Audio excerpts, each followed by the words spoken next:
T'as un nom en tête? Abonne-toi et envoie-le. Ici, chaque abonné a le droit de choisir la prochaine personnalité qu'on démonte. Avec élégance. Bienvenue dans 90 secondes chrono. Mesdames et messieurs, accrochez vos ceintures. Ce soir, on sort le scalpel pour un spécimen politique qui se croit inoxydable. Manuel Valls, toujours en costard trop serré pour ses ambitions, toujours entre deux patries mais jamais vraiment adopté par aucune, le voilà de retour sur notre table d'autopsie satirique. De l'ENA à la mairie, il apprend vite à sourire, parler et disparaître derrière les dossiers brûlants. On sent déjà l'ombre du futur Premier ministre qui manie ambition et opportunisme comme un art.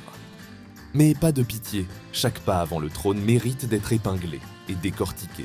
Avant Matignon, Manuel Valls s'illustre déjà par ses pirouettes politiques, promesses qui s'évaporent, alliances improbables et décisions qui font grincer des dents.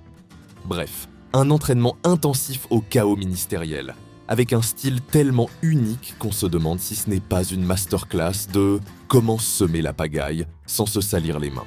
Depuis les bancs du PS jusqu'au couloir du pouvoir, Manuel Valls a toujours su se placer, mais surtout se repositionner.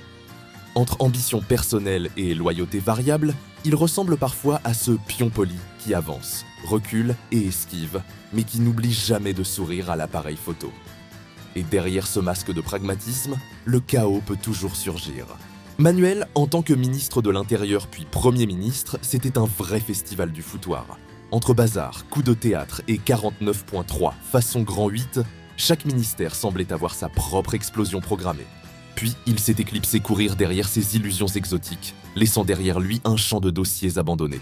Pour mieux revenir, évidemment, comme un boomerang politique chargé de chaos et de gesticulation, et nous, on jubile devant le spectacle. Aux Outre-mer, Manuel se voit refiler quelques miettes de ministère, un strapontin décoratif pour un talent qui ne dépasse jamais la hauteur du comptoir. Médiocre, mais toujours en première ligne pour s'agiter et faire du bruit, histoire que le spectacle continue.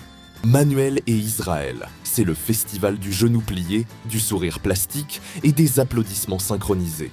Chaque geste, chaque mot, un numéro de cirque, comme si son CV de ministre ne suffisait pas à le faire passer pour une marionnette sous projecteur. Manuel Valls, on le connaît comme le champion des virages politiques, le gars qui se réinvente plus vite que les slogans de campagne. Sauf qu'à force de zigzaguer, on ne sait plus s'il roule à gauche, à droite, au centre, ou carrément à contresens. Manuel Valls, selon vous, c'est le stratège du désordre ou juste l'artisan du bazar? Abonne-toi, like, partage et reste connecté à ton antidote du chaos médiatique pour rester dans le vrai courant.